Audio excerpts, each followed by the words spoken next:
Apa sih aliran-aliran yang dimaksud ini? Sebetulnya bisa kita sebut sebagai pengaruh-pengaruh luar ya, pengaruh ilmu lain terhadap ilmu jurnalistik.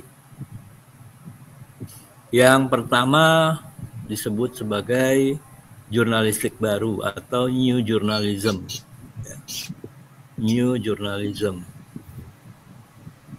atau jurnalistik baru ya. Anda bisa googling nanti ya mengenai jurnalistik baru ini. Tapi yang saya sampaikan ide-ide pokoknya aja ya. Supaya tidak membingungkan nanti, karena di dalam perjalanan kurang lebih sekarang udah tahun 2023, hampir 60 tahun, 50 tahun terakhir ini namanya berubah-ubah ya.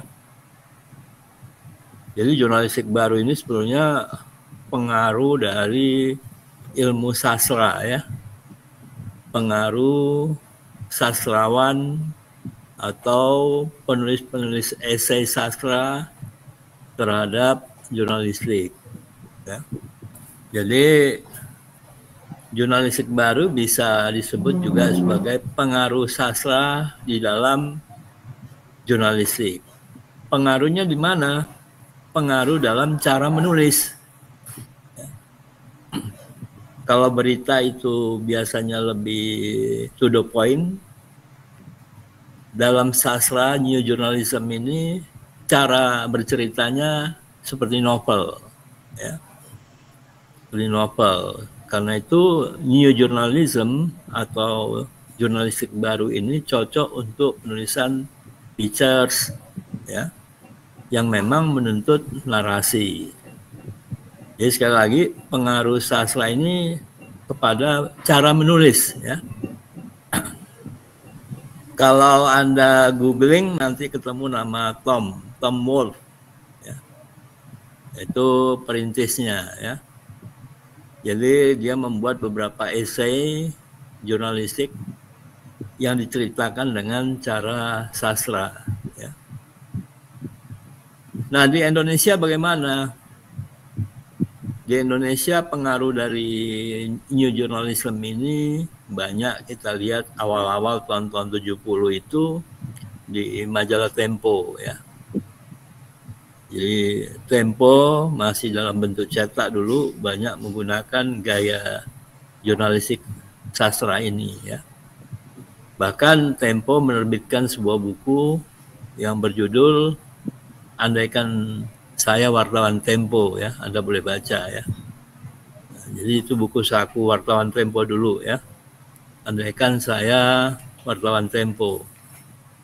Itu juga sebuah buku yang diadaptasi dari karangan Williamson ya, kalau nggak salah ya. Jadi itu memang berkaitan dengan new journalism. New journalism kenapa bisa di Tempo? Karena salah satu pendirinya Gunawan Muhammad itu dulu ngumpul ya, ngumpul di Senen. Di Senen dulu itu, sekarang tahu nggak Senen, proyek Senen ya. Dulu para sastrawan tuh suka nongkrong di proyek Senen, salah satunya Gunawan Muhammad ya. Ada juga yang namanya Rasi Regar dan beberapa sastrawan lain lagi ya. Nah, kemudian Gunawan Muhammad ini mendirikan majalah Tempo, maka kebawalah pengaruh sastra itu ke penulisan majalah Tempo. Selain majalah Tempo di mana lagi? Tidak banyak ya di Indonesia ya. Pengaruh kuat itu justru di majalah Tempo itu.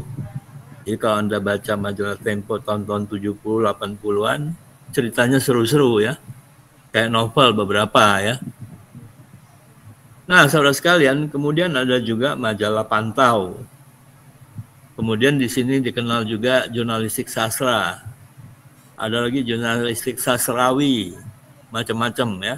Tapi prinsipnya new journalism ini adalah membawa gaya bertutur atau gaya sastra ke dalam berita-berita, khususnya cerita-cerita yang human interest ya.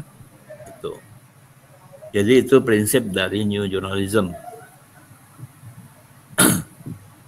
Nah, di luar gimana perkembangannya? Sampai sekarang new journalism ini masih banyak digunakan.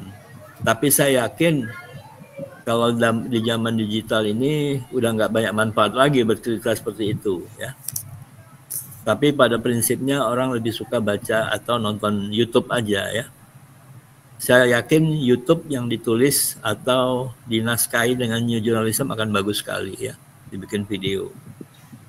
Karena itu saudara sekalian, wajib bagi Anda anak jurnalistik tetap mempelajari jurnalistik sastra ini supaya bikin videonya bagus, ya, supaya bisa bikin itu apa, brief ceritanya bagus, ya. Kemarin anak PB menang videonya aja, ya, di acara PC Fest, ya, festival di Polimedia. Tapi jurnalistiknya belum keluar, ya. Jadi sebenarnya saya dan beberapa teman punya pengalaman untuk video ini, ya. Di kita juga udah ada mata kuliah video jurnalistik yang saya harap bisa jauh lebih dimaksimalkan nanti. Karena tahun depan saya dengar kita menjadi tuan rumah untuk PC Fest, ya. Jadi kalau sampai kalah nanti video jurnalistiknya memalukan itu, ya. Karena kita di sini belajar jurnalistik. Kenapa itu penting? Karena kita juga bisa melihat perkembangan AI, ya, artificial intelligence sekarang, ya.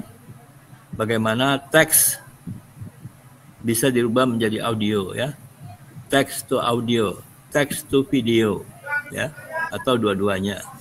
Jadi sebetulnya ini tetap mendasarkan diri pada kemampuan bertutur. Jadi saudara sekalian, wajib diperhatikan bahasa Indonesia Anda, ya, kemampuan bercerita, ya, supaya Anda bisa bikin skenario yang bagus, bisa bikin film yang bagus, ya. Jadi zaman teks itu udah berubah menjadi ke zamannya film, video, ya. Kemarin saya ngobrol sama Pak Sulis malah ngajak bikin pelatihan untuk bikin film, ya, sinema, ya, film pendek, ya. Sebetulnya itu bagian dari anak-anak jurnalistik. Tapi kalau kalian lalai, hanya main-main aja, nongkrong aja, wassalam udah, ya.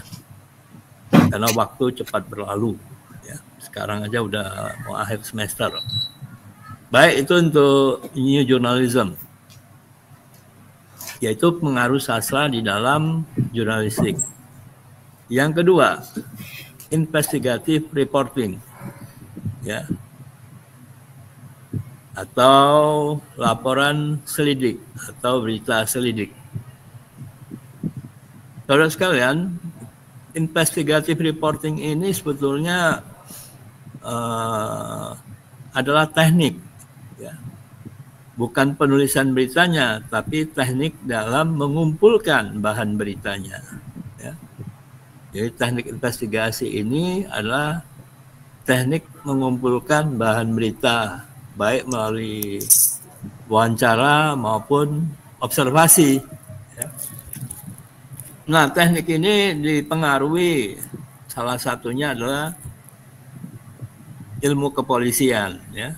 Jadi bagaimana teknik-teknik polisi, teknik-teknik agensi, ya, itu digunakan oleh wartawan untuk mencari berita. Dengan catatan wartawan bukan polisi, harus diingat itu. Nah, ini beberapa, mungkin Anda bisa nonton film Perang Vietnam, ya, saya lupa, ya. Judulnya itu Killing Field, ya.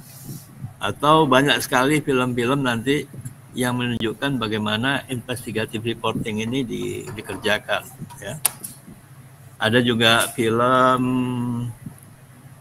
saya dulu selalu putar film, ya. Insya Allah kalau ketemu nanti kita putar filmnya. Investigative reporting, tokohnya itu Robert De Niro, ya. Bagaimana menyelidiki, membongkar kejahatan yang berkaitan dengan rokok, ya. Filmnya seru, ya. Tapi ya, panjang sekali dua video dulu ya. Tapi sekarang Anda bisa cari di Google ya, diputar. Dan jangan lupa kita nonton yang bahasa Inggris ya daripada diterjemahkan ya. Jadi itu dicatat ya. Jadi investigative reporting ini sebenarnya teknik-teknik ilmu kepolisian agen yang digunakan dalam mencari data. Laporannya sama dengan berita-berita biasa ya, cuman cara memperoleh datanya, faktanya yang agak berbeda. Karena itu teknik-teknik investigative reporting ini sangat penting ya untuk hal-hal yang berkaitan dengan negara. Ya. Misalnya Anda bisa nonton All President Men. Ya. Bagaimana wartawan membongkar kejahatan Presiden Amerika waktu itu, saya lupa ya, Richard Nixon kalau nggak salah ya, yang coba-coba menguping mencuri data lawannya ya. Dan kalau di Indonesia ini kalau dilakukan ini menarik sekali ya. Kemarin bagaimana misalnya siapa sebetulnya yang benar ya, KPK atau Agus mantan KPK ya. Bagaimana Jokowi mengintervensi KPK ya. Benar apa enggak itu ya? Nah, hal-hal semacam itu sebetulnya tugas dari investigative reporting. Ya. Termasuk kasus antara KPK dengan polisi ya. Firly ketua KPK dengan Kapolda Metro Jaya ya, yang bekas anak buahnya ya. Sekarang Firly dituduh sudah tersangka ya sebagai pemeras dalam kasus pemerasan. Hal-hal seperti ini sebenarnya bisa dilakukan investigatif reporting oleh wartawan. Karena itu masalah bisa apa tidak tergantung dari sistem politiknya. Artinya apa? Investigative reporting ini baru bisa dilakukan di dalam sistem yang demokratis. Ya. Kalau di Indonesia masih susah ya. Karena saya dengar kemarin Najwa Shihab aja udah diintimidasi ya. Ya, Najwa Shihab sekarang diintimidasi supaya nggak ngomong lagi soal pemilu ya. Diam atau mati ya. Itu. Nah, coba Anda lihat ya isunya di media lintas, media sosial ya, mana wartawan diancam, diintimidasi.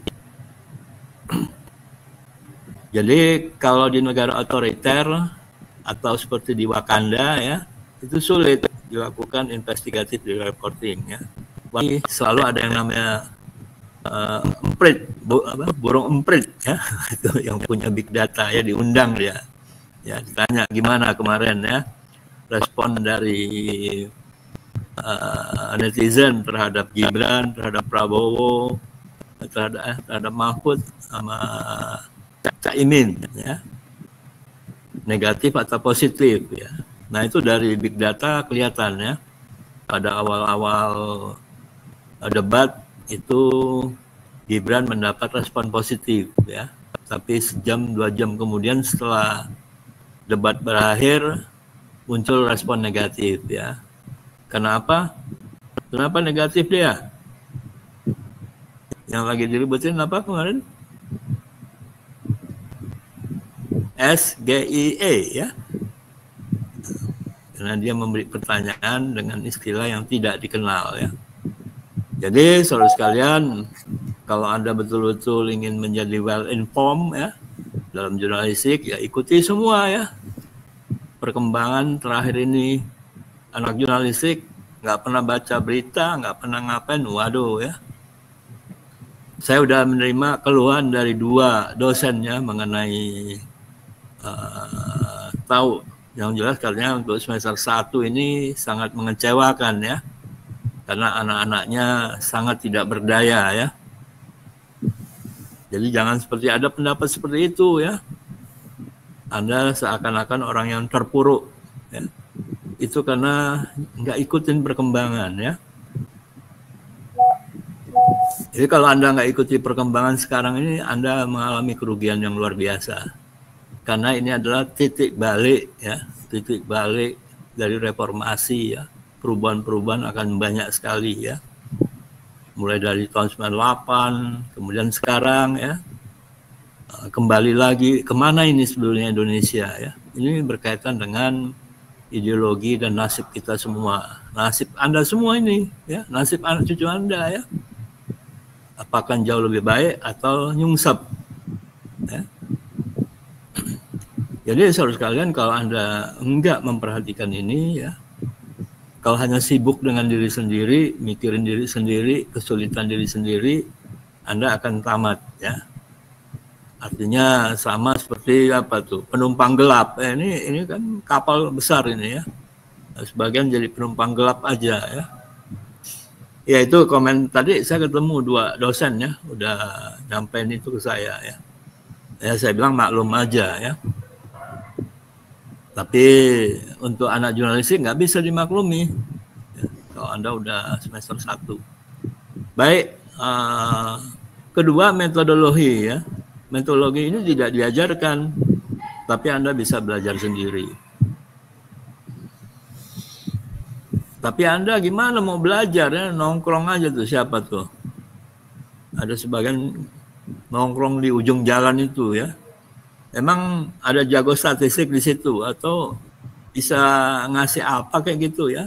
Sebenarnya nggak masalah ya kalau itu bisa membantu Anda meningkatkan kemampuan diri ya. Tapi kalau cuma nongkrong-nongkrong aja, aduh, nggak apa-apa ya. Saya juga dulu saya juga nongkrong, bukan nongkrong lagi, nggak kuliah ya kadang-kadang. Tapi sambil belajar. Jadi jurnalistik data ini menuntut belajar sendiri karena kita tidak menyediakan di sini toolsnya dengan baik. Karena D3 katanya ya. Jadi metodologinya nggak banyak. Cuman diajarkan statistik ya.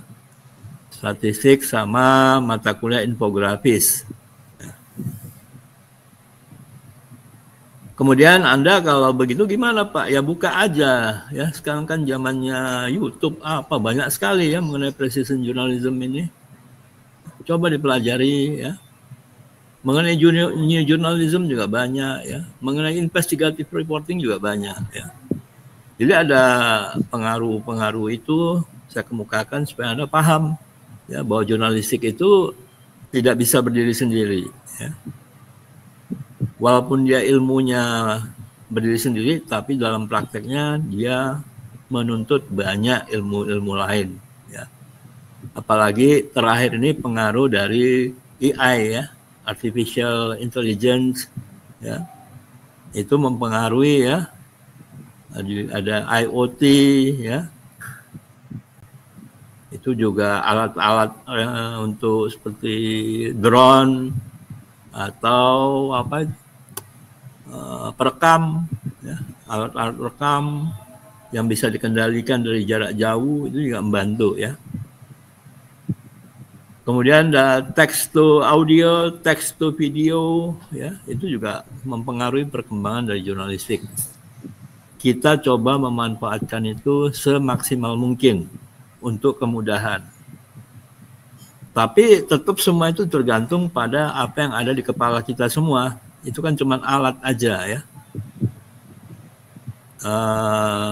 Teks to audio itu nggak akan bagus kalau Anda teksnya jelek.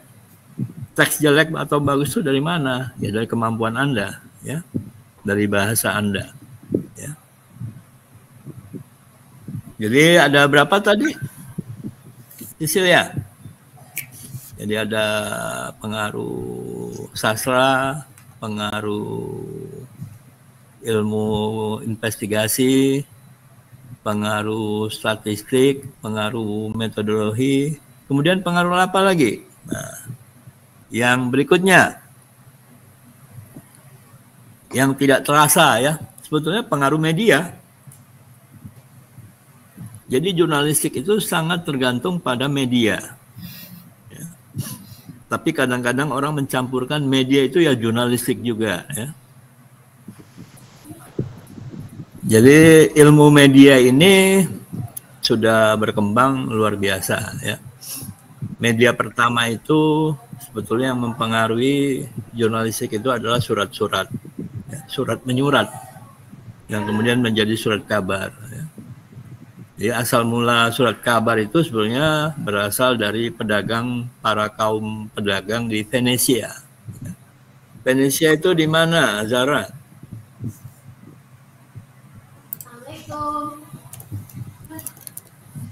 Venesia itu di mana? Kamila.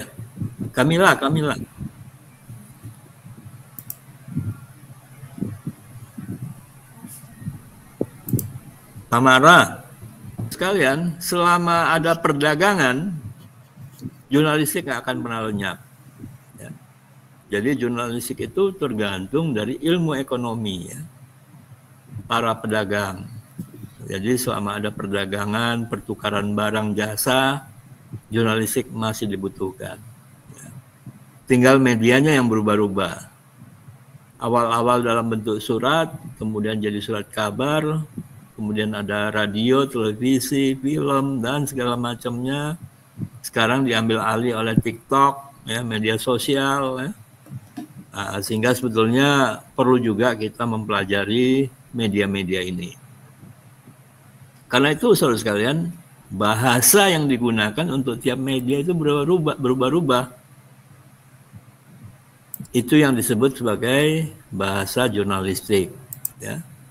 Jadi bahasa Indonesia jurnalistik itu nggak ada sebetulnya. Yang ada bahasa Indonesia yang disesuaikan dengan media masing-masing. Ya. Jadi kalau dibuat media online, bahasanya beda dengan surat kabar, beda dengan majalah, beda dengan TV, beda dengan radio. Ya. Itu yang disebut sebagai bahasa Indonesia jurnalistik, yaitu bahasa Indonesia yang digunakan sesuai dengan medianya. Karena bentuknya surat kabar, maka bahasanya harus ringkas. Karena halaman surat kabar terbatas. Tapi ketika dia dipakai untuk media online, bahasanya jauh lebih pendek. Karena orang nggak mau juga baca yang panjang-panjang. Matanya bisa belor ya. Apalagi pakai HP ya. Baca berita reportase 5 halaman ya, mati orangnya ya. Gitu. Jadi bahasa Indonesia itu berubah-ubah tergantung medianya. Sekali lagi itu perlu diingat. Karena itu menulis di media online, menulis di surat kabar, menulis untuk naskah TV itu berbeda-beda. Ya. Nah, ada lagi berita yang dituliskan ke dalam IG. Ya. Nah, itu pun mencari bentuk-bentuk sendiri. Ya. Apa beda IG dengan website? Ya, itu mempengaruhi bentuk penulisan-penulisan yang ada. Jadi pengaruh media bisa kita anggap sebagai hal yang memaksa bahasa untuk menyesuaikan diri. Ya. Jadi media dan bahasa itu penting. Ya. Bahkan ada yang bilang medium is message. Ya. Media itu ya pesannya. Ya. Jadi Anda boleh baca itu satu buku, Medium is Message.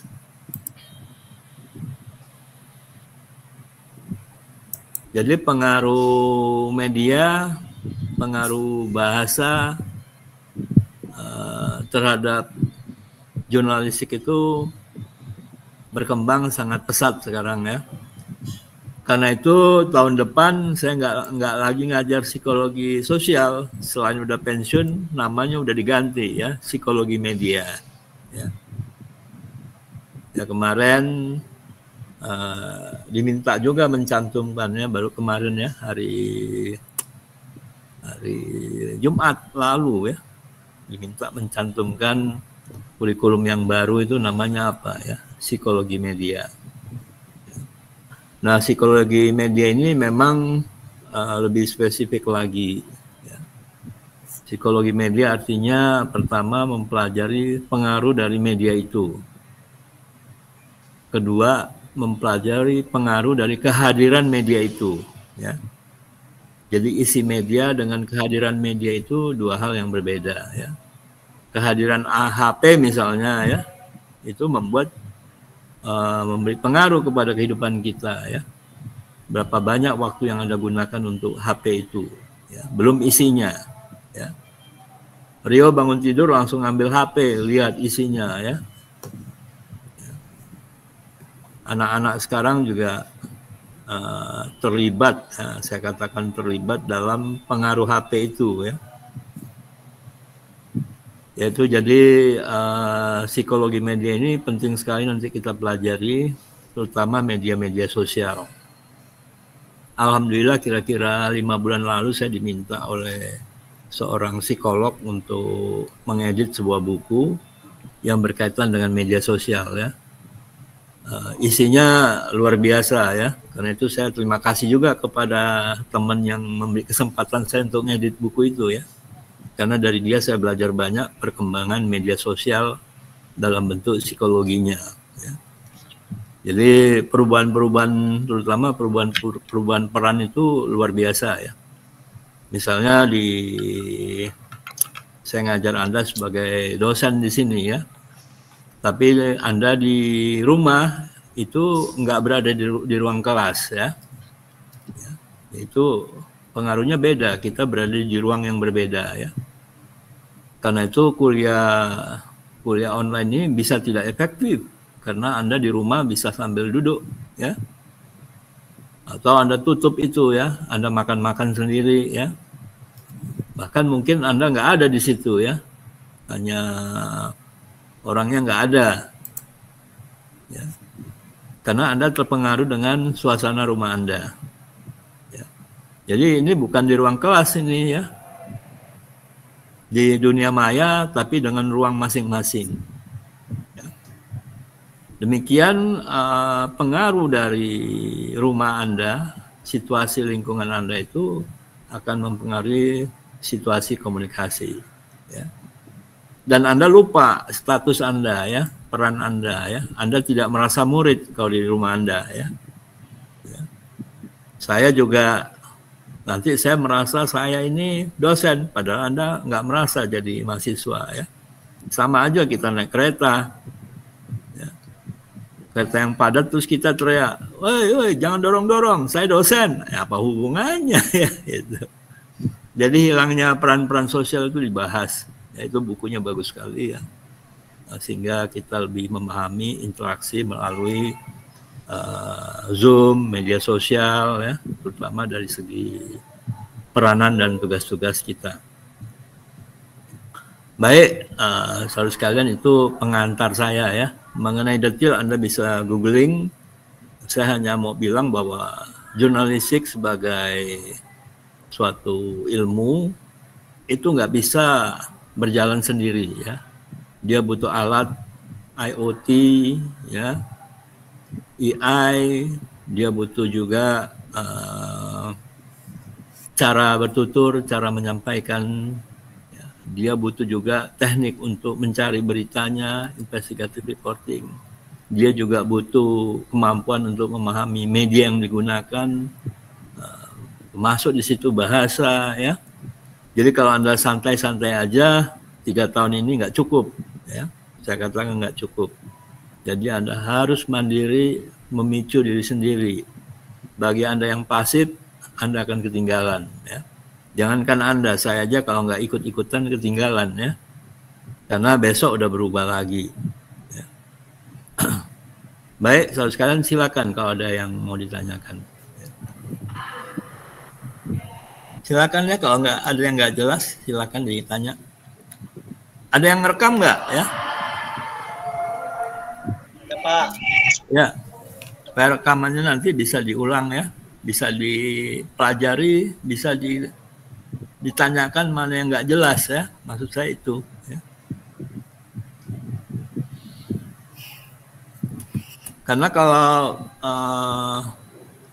terakhir itu nanti pengaruh ilmu politik dalam pelaksanaan kerja ya, dalam mempengaruhi kerja jurnalis ya, dalam karya-karya jurnalistik ya. Sehingga itu karena dia bahannya cukup banyak ya, minggu depan itu kita akan bahas 4 teori pers ya. 4 theory of the pers. Anda boleh googling dulu ya, pelajari. Kalau boleh baca bukunya ya. 4 teori pers. Ya. Itu menjelaskan bagaimana politik di suatu negara mempengaruhi kegiatan jurnalis ya. Mempengaruhi media-media yang ada di suatu negara. Ya. Dengan memahami itu, kita bisa memahami sebetulnya pers di Indonesia ini kayak apa. Ya. Kegiatan jurnalisnya kayak apa. Ya. Jadi sebetulnya media atau pers atau kegiatan jurnalistik di suatu negara selalu mengikuti sistem politiknya.